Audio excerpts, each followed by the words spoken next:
umwabudu Mungu. Na ndio maana unaweza kumuona mtu anacheza mbele za Bwana ukafikiri ni kama anajifanya. Na wewe umetulia kistaa. Hata mastaa nenda kaangalie wakina Diamond kwenye ukumbi wanavyocheza na wanamchezea shetani. Lakini wewe unashindwa kutoa maisha yako kumchezea Mungu, kumwabudu Mungu katika roho na kweli. Unaangalia utatoka jasho na unabaki vile vile. Naomba tubadilike ili Mungu wetu apate kutukuzwa. Bwana Yesu apewe sifa. Amen. Neno limeshaombewa. Wakati natafakari na kwamba niseme nini siku ya leo, neno likanipata linalosema leo nataka nifundishe kitu kimoja. Nataka niende taratibu na si kwa muda mrefu, ni mfupi sana. Lakini baadaye tutakwenda kuingia kwenye maombi na Mungu atakwenda kutenda mambo makubwa kupita kiasi. Amen. Haya tunaoshuhudia Mchungaji Peter ni madogo. Yako mambo makubwa Mungu anakwenda kuyatenda. Amen. Na watu watasema yuko Freemason. Sisi tutasema sio Freemason, ni Mungu aliye hai. Na leo wanasema haya magari kuna roho pale. Acha waseme, lakini wewe sema ni roho wa Mungu. Kila unachotaka kukifanya mwambie Mungu. Mungu atakithibitisha. Hakuna aliyekwenda kwa Mungu na akatoka mtupu. Labda uwe na makando kama mama yetu anavyosemaga. Lakini kama huna makando na una dhambi ukaitubia, ukaiacha, nataka nikwambie Bwana atakupa jibu. Wapinge, wasipinge, lazima upate. Haleluya. Somo la leo linasema kuyakimbiza majeshi ya wasimamizi wa mateso. Kuyakimbiza majeshi ya wasimamizi wa mateso. Najua wengine hawajanielewa. Tunayakimbizaje majeshi ya wasimamizi wenye mateso? Yako majeshi mengi. Hata katika serikali ya Tanzania ina majeshi. Kuna jeshi la polisi, kuna jeshi la migambo, kuna jeshi la anga, kuna jeshi la majini, kuna jeshi la nchi kavu. Lakini hata katika ulimwengu wa roho kuna majeshi. Katika ulimwengu wa roho kuna majeshi yaliyopewa idhini kusimamia maisha yetu, kusimamia mambo yako. Na ndio maana nikaandika kuyakimbiza majeshi ya wasimamizi wa mateso. Sema mateso. Sema kuyakimbiza majeshi ya wasimamizi wa mateso. Naomba usilale, maana nakwenda kutumia muda mfupi. Viumbe hawa ambao ni wasimamizi wa mateso ni viumbe vya kiroho, ambao kwa kawaida ni mashetani, majini, majoka, mizimu ya ukoo, wachawi na waganga.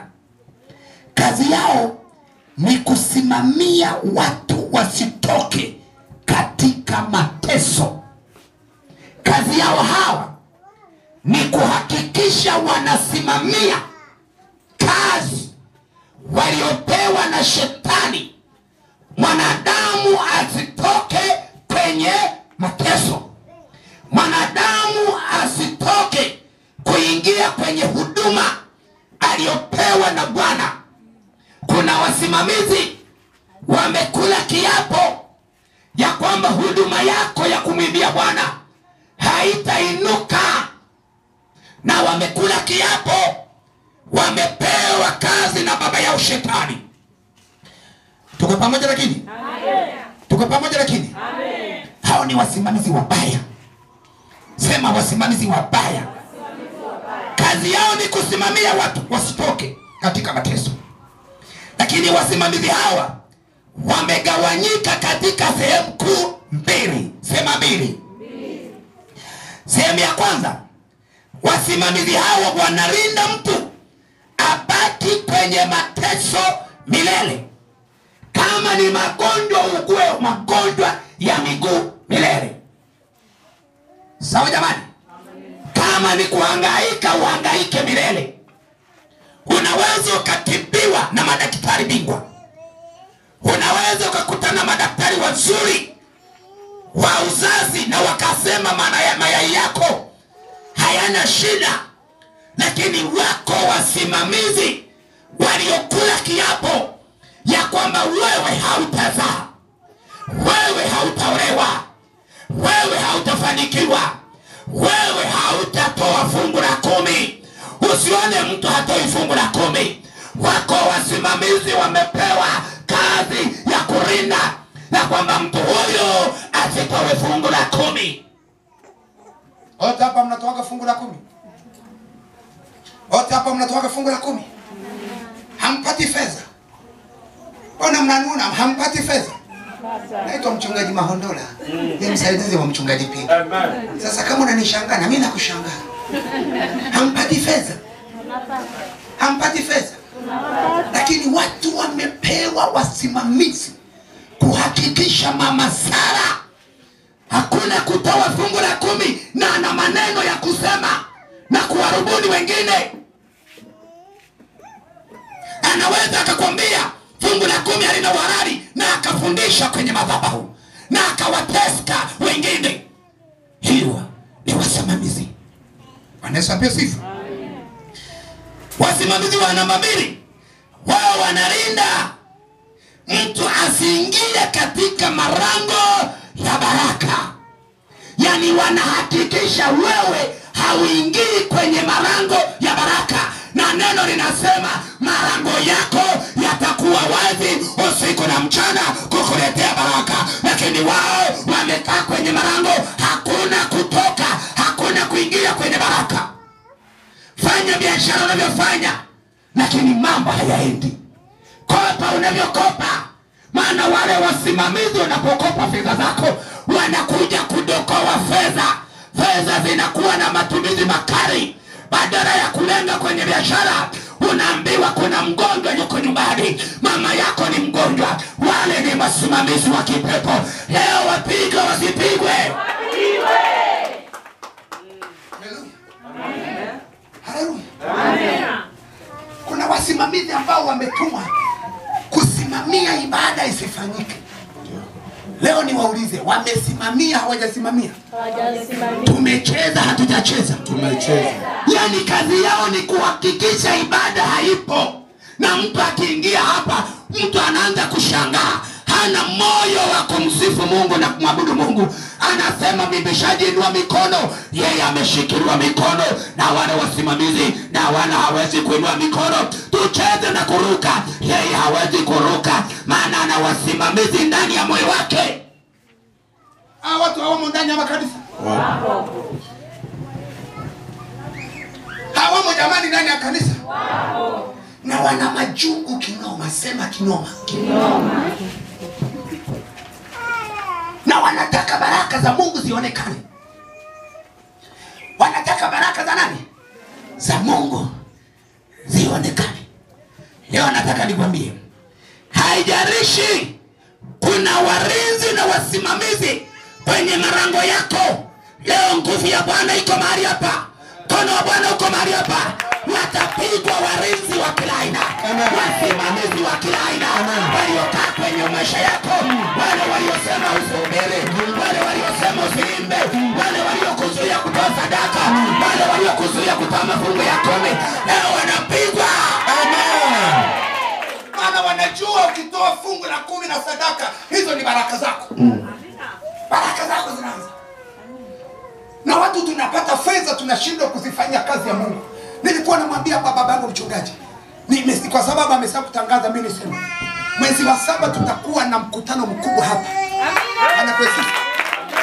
Pale za mwanzoni makanisa yetu ya Kibeseri yatakuwa hapa. Amen. Chakula watakula wote hapa kwa hela yangu ambayo Bwana amenipa.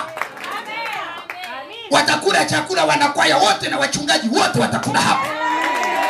Iwe maharage na wali wamekula, iwe nyama wamekula.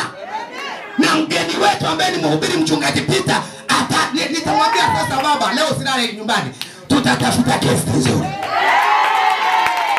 na tutamsafirisha. Hela ukaifanyie kazi. Usiwe kama paka. Paka ukimpa nyama na ndaka pale kwa Zakaria, kuna paka mmoja mbaya. Paka anaanza kunimiliki kama kwenye meza, anaona ananisumbua na nizo kwa mimi. Anataka, alafu ukimpa, ukimwambia toka anang'ana pale. Sasa mna watu wamepewa roho. Ukiona mtu atoi, amepewa wasimamizi roho za paka. Mwambie una roho ya paka. Wewe mwambie wewe unatoa fungu la 10 utoi, kama utoi una roho ya paka. Sadaka yako ni 500 1000, hiyo ni roho ya paka. Unajua kuna sikatae sadaka 1000. Kuna mtu mimi na sisi yako manajisifu. Siwezi kusimama na shilingi 1000 hapa madhabahuni. Haiwezekani.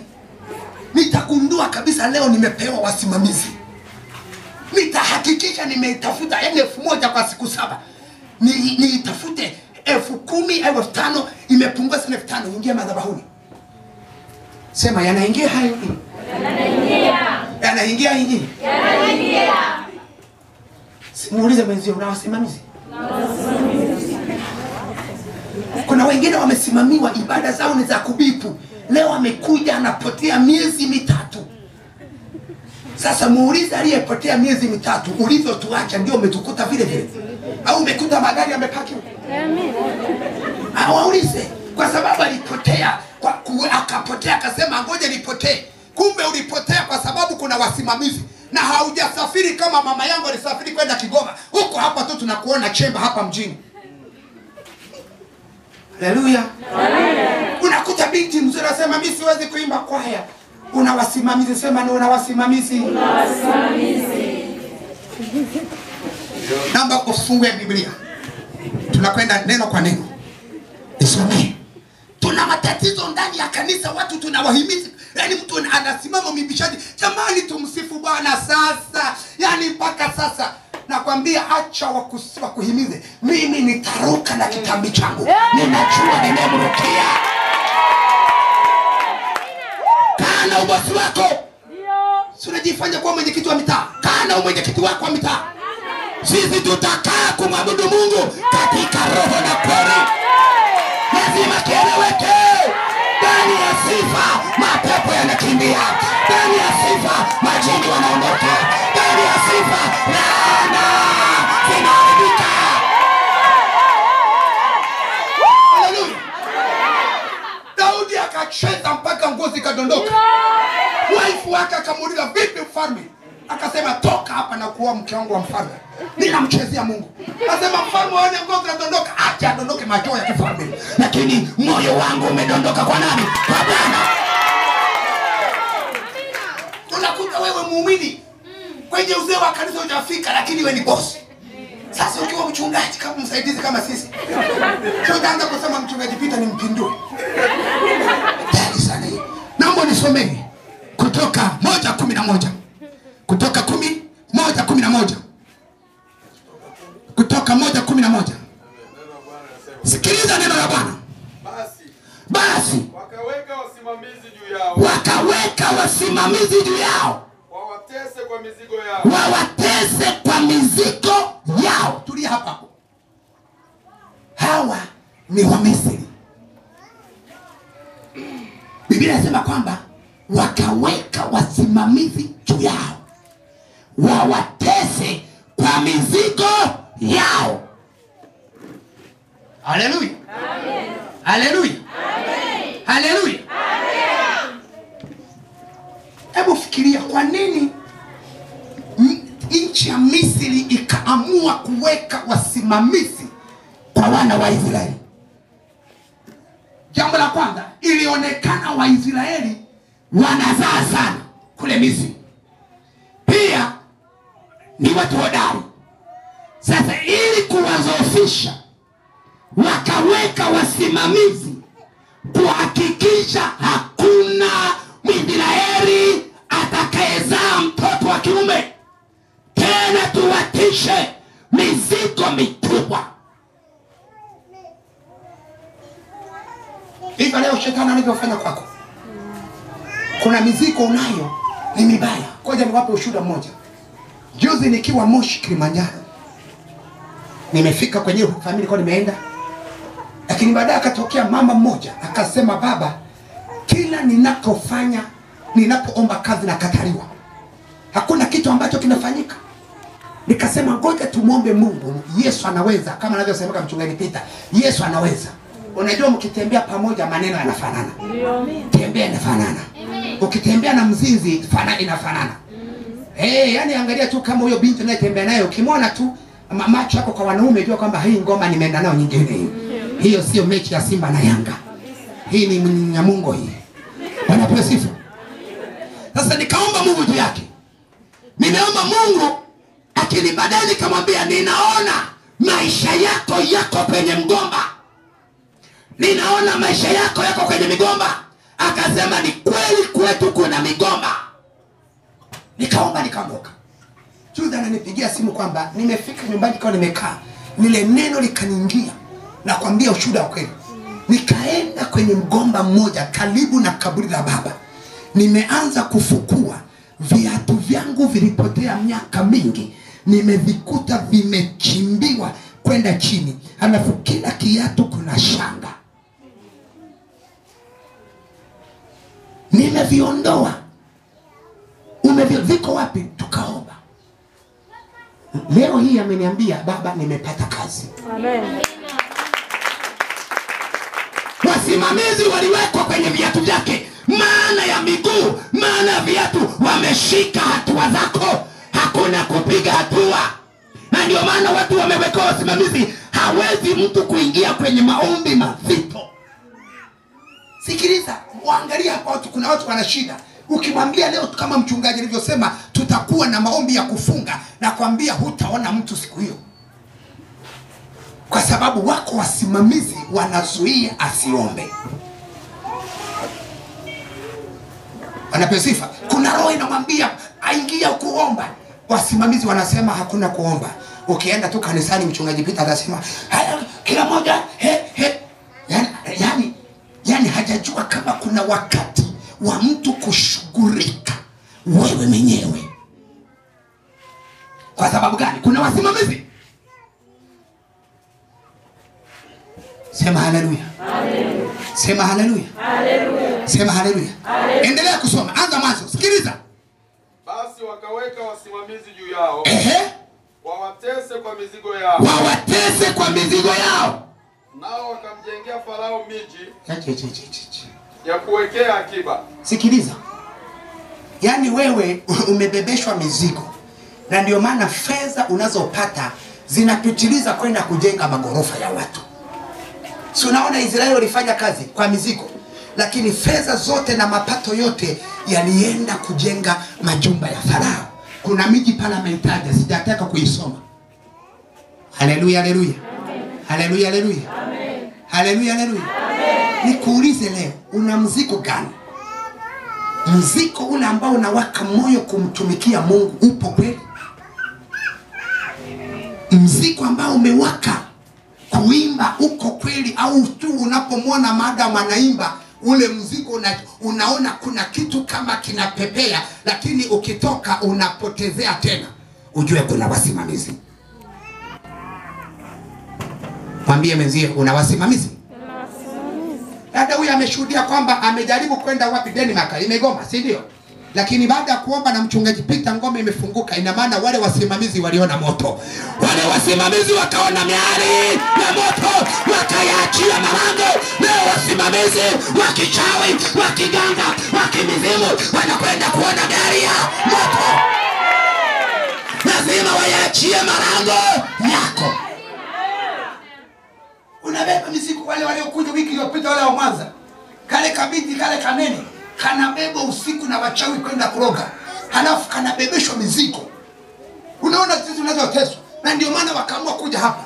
Lakini tangia wafike hapa wakasimama na sadaka zao, hawajaona binti amebebeshwa mizigo tena. Hawajaona mizigo tena.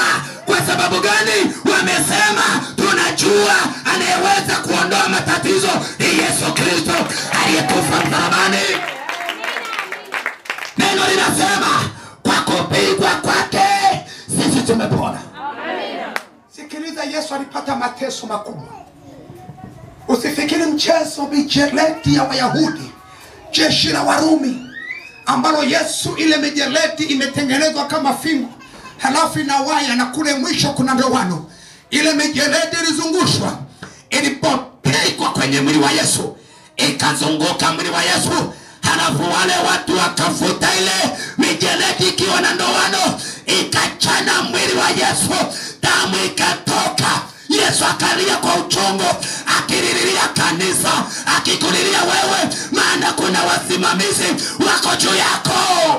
Leo lazima waondoke, maana Yesu alibeba dhamana kushughulika na wale wasimamizi. Haleluya. Alafu bado unakwenda kufanya uasherati baada ya kutoka hapa. Ni jambo la kusikitisha. Haleluya. Namba fungua Kutoka 3. Anza na mstari wa 7. Kutoka 3 anza na mstari wa 6. Neno la Bwana anasema. Ndio. Tena akasema, mimi ni Mungu wa baba yako. Mimi ni Mungu wa baba yako. Anamwambia Musa, anajieleza Mungu ya kwamba mimi ni Mungu wa baba yako. Mungu wa Ibrahimu. Mungu wa Ibrahimu. Mungu wa Isaka. Mungu wa Isaka. Mungu wa Yakobo. Na Mungu wa Yakobo. Musa akaficha uso wake. Akaficha uso wake. Kwa maana aliogopa Simone Mungu. Sikiliza. Musa kwa heshima akaficha uso wake. Sikiliza, mbinguni kuna wazee wenye uhai 4 na wengine 24 wanaanguka mbele za Bwana usiku na mchana. Wanamwabudu Mungu. Wanamwabudu Mungu. Kazi yao ni kuanguka tu. Kazi yao ni kuanguka mbele za Bwana. Wewe unapokuja kanisani unaanguka. Moyo wako umeelekeza kwa Bwana. Au bado huko hapa unawaza hawala wako, unawaza mshikaji wako alikupa chips mayai. Unawaza message uliyotumiwa na mwanaume anayekutaka wakati umeolewa. Mawazo yako kule. Amekwambia nitakupa 500,000. 500,000 ni nini mbele za damu ya Yesu? Na uko hapa na ndio maana uponi. Unajivunia kaulembo kako. Kuna walembo wameokoka, wanasema tunakwenda mbinguni. Huo ulembo wewe hujawa mlembo. Kama unataka kuwa mlembo wa kweli, kaa kwenye madhabahu ya Mungu na uabudu Mungu katika roho na kweli. Walikuwepo walembo, lakini leo hawapo. Na ninaumia kwa sababu kuna walembo wamekufa hawajatubu dhambi. Kuna walembo wamekufa hawakuungama. Ulivyofanya yatosha. Ulivyofanya yatosha. Hawala yako huyu anayekupa 100,000 sio hela hiyo. Kwa Mungu kuna baraka. 100,000 nini? Sisi tukienda Mwanza na mchungaji Peter tunatumia 300,000 kwa siku moja. Hiyo 100,000 nao ni nini hiyo? Ukizihesabu kuku ambazo zimemwagika pale, unahesabu juice na kila kitu, mafuta ya gari kwa siku moja. Na wewe 100,000 hiyo tu. Una adabu. Ndio. Endelea kusoma. Ndio. Bwana akasema, hakika nimeona mateso ya watu wangu walioko Misri. Nami nimesikia kilio chao kwa sababu ya wasimamizi wao. Tulia hapo. Wale wana wa Israeli waliteseka. Wanasema wanasiolojia walibeba majiwe makubwa. Mtu mmoja anaambiwa vuta. Hela imefungwa na lile jiwe limewekwa na kilo 50 au kilo 100, unaambiwa livute, unakwenda peke yako. Na ndio maana Waisraeli wengi hawakutembea wamenyoka. Viuno vililegea kwa sababu ya kuvuta yale matena. Walichoka, wakawekewa wasimamizi wabaya na fimbo zikalambwa kwenye migongo yao. Na kila aliyejifanya kuanguka kama ameumia alipigwa, na wengine walizikwa wakiwa wazima. Yani unatoa mapovu na zikwa. Bwana akasema, nimesikia kilio chao juu ya wana wa Israeli. Haleluya. Amen. Leo Yesu amesimama kama msimamizi leo, kubomoa kila vifungo vya giza. Amen. Kubomoa mateso unayopata. Huolewi kwa sababu kuna wasimamizi. Watu kweli una shepu nzuri na una elimu ya kutosha, lakini mchumba hayupo. Kuna mtu amezuia. Simama leo. Mungu asimame. Mungu asimame leo. Israeli wakateseka. Magonjwa ulionayo hayo, kuna wasimamizi wabaya. Wasimamizi wamesema lazima mfwe, na ndio maana mnakufa kifo cha kufanana. Hakuna mwimbaji hata mmoja leo kataa. Sema leo nataka huduma yangu ya kuimbia Bwana inuke. Mwambie Baba, najua sina sauti. Sauti yangu ina besi. Lakini leo nataka kwa damu ya Yesu sauti yangu ikawe ya kwanza. Niimbe. Sikiliza, pale kwenye nia kuna njia. Hakuna mahali ambapo yanaweza katokea mambo mazuri kama hujaweka nia. Kama hujaweka nini? Nia. Endelea kusoma. Mstari wa 7 inasema maana nayajua maumivu yao. Maana nayajua maumivu yenu. Mstari wa 8. Bwana anajua maumivu yako. Umelokwa, umefungwa, lakini kuna nguvu ya Yesu. Yesu alipokuwa msalabani alilia kwa machozi. Alilia, anakulilia wewe. Aliona kuna wasimamizi wanakutesa. Yesu aliona kuna watu wanakutesa. Huduma yako na huduma ya uombaji leo imezima. Kuna watu hapa walianza na huduma ya uimbaji, huduma ya kuomba imezima kwa sababu kuna wasimamizi wanahakikisha huingii kwenye maombi, maana wanajua ukiingia kwenye maombi utawaharibia. Hamjasikia tunapoombea watu wanasema kwamba huyu anatuharibia sana, maana anaombaomba sana, tunataka siombe. Si mnasikiaga jamani? Hao ni wasimamizi. Na hao wasimamizi wanafuatilia. Endelea kusoma baba. Mstari wa 8. Wa 8. Nami nimeshuka ili niwaokoe. Nami nimeshuka ili niwaokoe. Na mikono ya Wamisri. Na mikono ya Wamisri. Niwapandishe kutoka nchi ile. Niwapandishe kutoka nchi ile. Hata nchi njema. Hata nchi njema. Sema haleluya. Leo tunapanda kutoka Misri, tunakwenda nchi njema, tunakwenda Kanaani. Wale wasimamizi leo wanatuona tunakwenda, tunatunga na Yesu, watauliza wanakwenda wapi? Yesu amesimama kama msimamizi. Wale watakaoinuka watauona upanga wa Bwana, watauona upanga wa Bwana.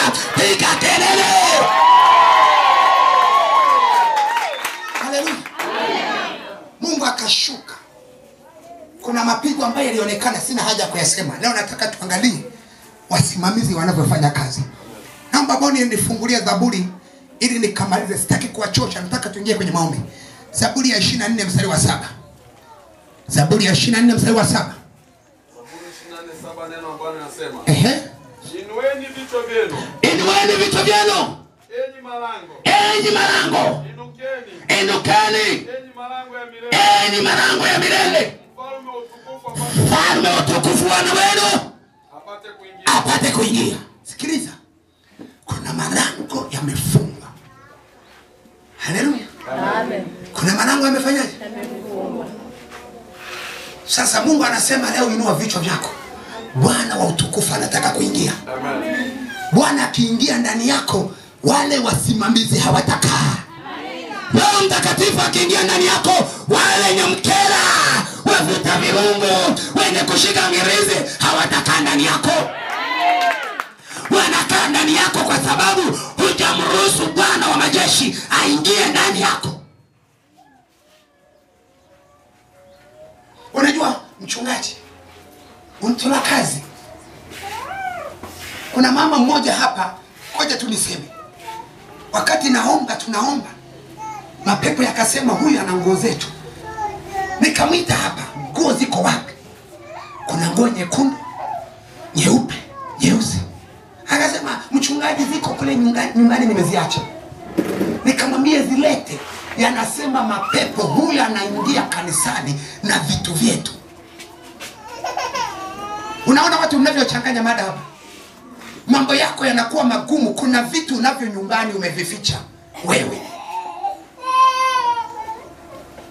Kuna vitu unavyo nyumbani unachanganya wa miungu wawili hapa. Sasa Mungu anashindwa kusaidiaje? Aka binti kametumiwa na Mungu kwamba wewe binti changanya. Wewe binti una miungu mingine tena. Kwani Mungu ameshindwa kukupa mume? Mungu ameshindwa kukubariki? Kuna mahali umetegemea. Unakuja unakuja hapa tu lakini bado miungu yako. Yule mama siku hizi simuoni sana